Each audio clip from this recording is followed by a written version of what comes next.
Isn't it funny how the best solutions to really big community problems often turn out to be the simplest ones? We're talking about ideas that focus on what a community already has instead of just what it's missing. Today, we're going to dive into an organization that is just a perfect example of this simple but powerful idea.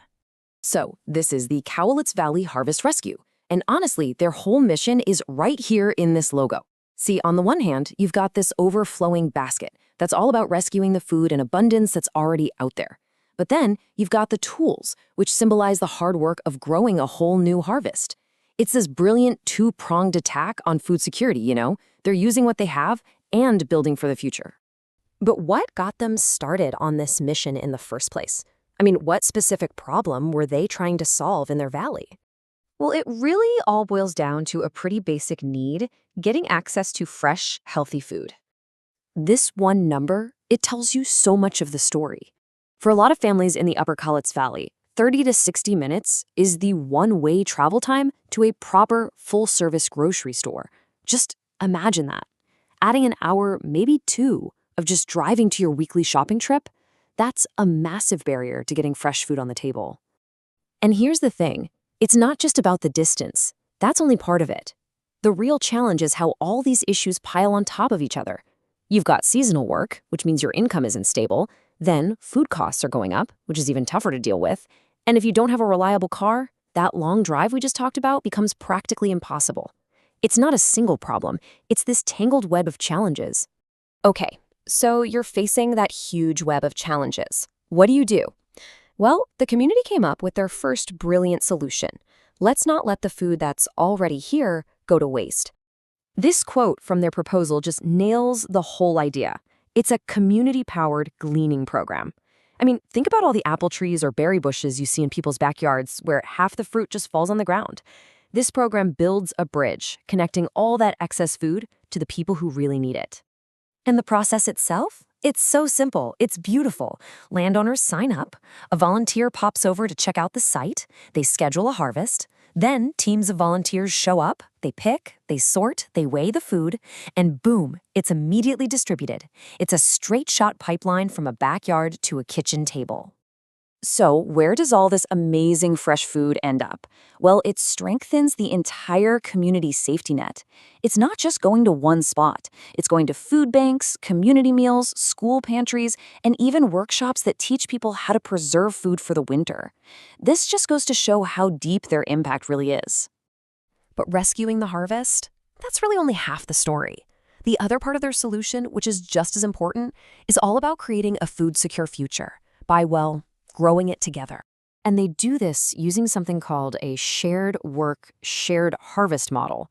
Now, this is really key. This is not one of those gardens where everybody gets their own little plot of land to take care of. Nope. Instead, everyone works together on the entire garden, and then everyone shares in what's harvested. This model just knocks down all the barriers and makes it truly accessible for everyone, no matter how old you are or what your abilities are. And if you look at their goals here, you can see this is about so much more than just vegetables. They're trying to create inclusive community spaces, build up local resilience, and teach stewardship. They're not just growing a food system, they're growing a stronger community. What's also so smart is how flexible the plan is, right? They aren't holding out for one giant piece of perfect land. They can adapt to whatever space is available. Church grounds, vacant lots, you name it. They can use raised beds or in-ground gardens or even a whole network of tiny micro gardens. This makes the whole thing incredibly doable. So we have these two amazing programs. But what powers them? What's the engine that makes it all go? Well, it's not a huge surprise. It's the community. Just look at this breakdown of volunteer roles. It's fantastic. There are so many ways for people to get involved. Whether you want to lead a harvest, coordinate a garden, or just drive the produce from one place to another, there is a role for everyone. And they have some very real, measurable goals. In the very first year of the garden program, they're aiming to get up to 40 volunteers involved, run 8 workshops for the community, and grow and distribute 3,000 pounds of produce. That's incredible. These aren't just fuzzy ideas. These are hard numbers they're shooting for. And this entire model is built to last. By relying on community ownership and local partnerships, they keep their operating costs super, super low. We're talking just a few $100 a year once they're up and running.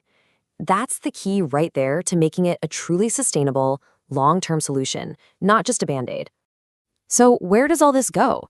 What's the big picture, the ultimate vision for the Cowlitz Valley? They've got this really impressive long-term plan. I mean, the vision doesn't just stop with a couple of gardens. It grows to include things like community-run seed libraries and tool libraries, youth leadership programs, and eventually a totally interconnected local food system. Each step just builds on the one before it.